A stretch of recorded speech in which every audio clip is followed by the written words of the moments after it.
Se alguém dissesse pra você, pare de arrancar cabelo, você conseguiria? Provavelmente não. E sabe qual é a pior parte? É que você também já disse isso pra si mesmo diversas vezes. Hoje eu paro, agora vai, só mais esse fio. E horas depois você percebe que arrancou de novo. Então começa a culpa, a vergonha, a promessa de recomeçar amanhã. E aí o ciclo se repete.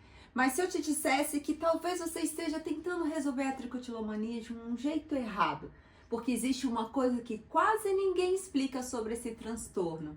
E quando você entende isso, você finalmente entende porque simplesmente é tão difícil parar. A maioria das pessoas acredita que tricotilomania é uma mania, outros chamam de vício. Tem gente que fala que é falta de força de vontade. E algumas pessoas dizem, se você realmente quisesse, você já teria parado. Mas pense comigo, se fosse uma questão só de decisão, por que existem pessoas aí com 5, 10, 20 anos tentando parar? Você acha mesmo que alguém escolheria ficar careca? Ficar escondendo falhas no cabelo? Gastar mais dinheiro com rituais para tampar o buraco do que hidratar um cabelo? Evitar sair de casa, mentir para a família? Claro que não.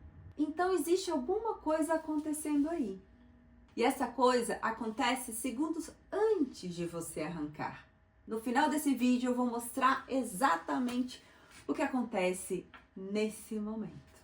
Primeiro você precisa entender uma coisa. A tricotilomania não começa quando você arranca. Começa muito antes. Ela começa quando o seu cérebro entra num estado específico. Pode ser de tensão, de tédio, de concentração, de preocupação, de um desconforto sensorial, pode ser por uma emoção específica ou não, ou simplesmente um impulso automático. Ou seja, o problema não começa na mão, começa aqui.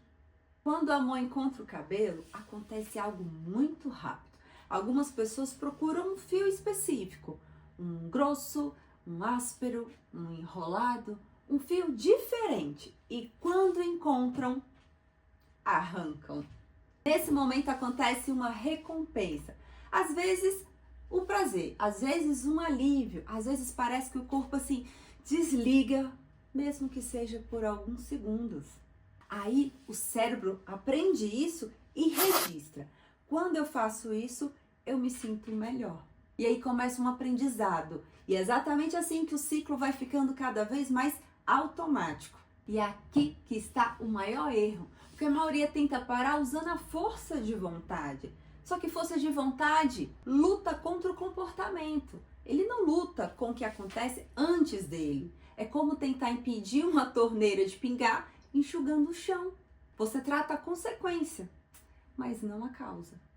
Lembra que eu falei que mostraria o que acontece antes de arrancar? É isso. Antes da mão existir, já existe um cérebro procurando alívio. A mão é só uma etapa. E é por isso que tantas pessoas dizem, quando percebi, já tinha arrancado. Porque o comportamento vai ficando cada vez mais automatizado. E é justamente por isso que aprender autocontrole não significa apenas resistir. Significa aprender a reconhecer esse processo antes que ele aconteça.